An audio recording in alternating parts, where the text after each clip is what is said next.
Kalau kita melihat kemampuan orang membaca Al-Quran, ini kan pada kenyataannya memang beragam, ya, Ustazah. Ada yang mungkin membacanya terbata-bata, ya, kemudian ada yang sudah lancar, ya, kemudian bahkan ada yang sampai paham maknanya, ya. Nah, menurut Bu Intan, ya, bagaimana tadarus Al-Quran yang bisa mewadahi berbagai tingkatan yang berbeda-beda? Karena biasanya yang terjadi, ada orang yang karena merasa malu, ya, ketika mau berkumpul, ya, disuruh tadarus, wah, saya belum masih kalau sekarang masih berarti kalau orang Jawa, ya. Nah, bagaimana Bu Intan ini? Iya. Jadi kalau dengan kemampuan jamaah yang beragam dan kita hubungkan tadi tradisi yang biasa dilakukan masyarakat di masjid ketika bulan Ramadan dengan tadarus bersama, maka bulan Ramadan ini bisa kita jadikan momen sebagai media untuk memulai tadarus secara bersama-sama. Jadi kalau tadarus kan konsepnya ini, dari kata darosa, ya, nanti ada kata lagi madrasah, tempat belajar.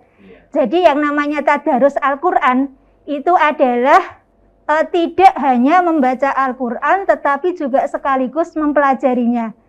Dan yang namanya belajar itu akan berlangsung lebih efektif, efisien jika dengan bersama yang lain. Jadi lebih bersemangat gitu ya.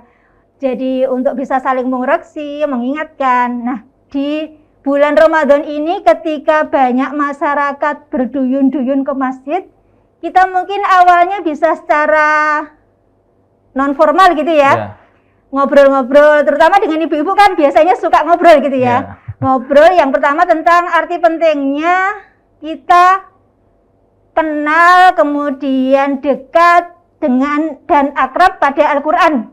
Nah, karena Al-Quran itu adalah kitab suci umat Islam, yang secara otomatis kita sebagai umat Islam seharusnya gitu ya akrab karib dengan Al-Quran. Nah, dengan ngobrol-ngobrol ini mungkin kita bisa tahu latar belakang beliau, kemudian kecenderungan, minat ibu-ibu atau bapak-bapak yang kita ajak ngobrol. Kira-kira metode tadarus nanti yang bisa kita pakai bagaimana gitu misalkan ya. Kan ada tadarus yang misalkan membaca lafalnya aja gitu ya. Jadi dengan membenarkan bacaan. Biasanya yang efektif menurut saya itu membaca bergantian. Jadi bergantian saling, karena kemampuannya kan beragam ya.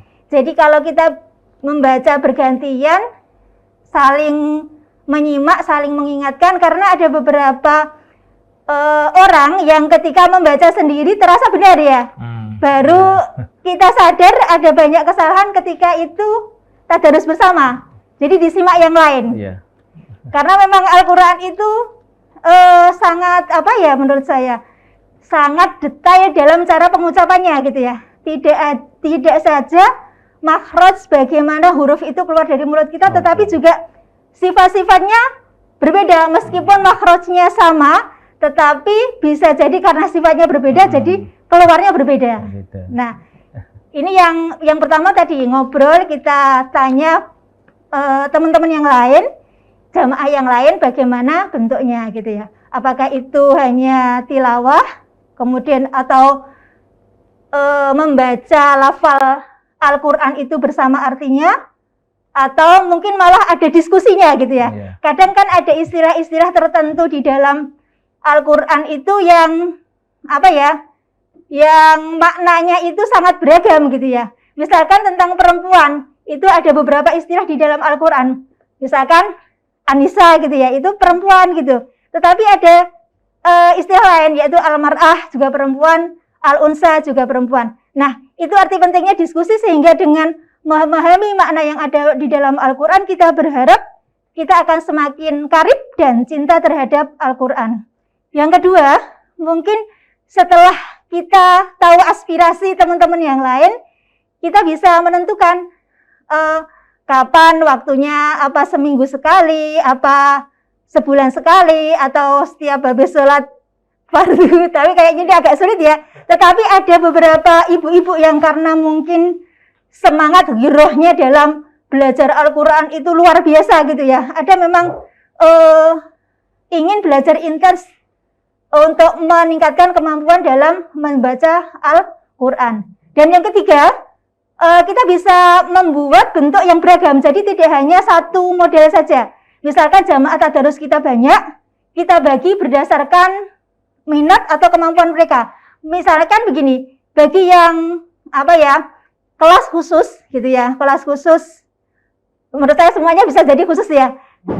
Ada yang kelas misalkan meningkatkan kemampuan membaca dengan metode Iqra misalkan ya, atau tilawati atau umi sesuai dengan minat ini ya, jamaah kita. Kemudian mungkin kelompok yang lain ada yang khusus tilawahnya sesuai dengan pilihan-pilihan mereka atau yang lainnya.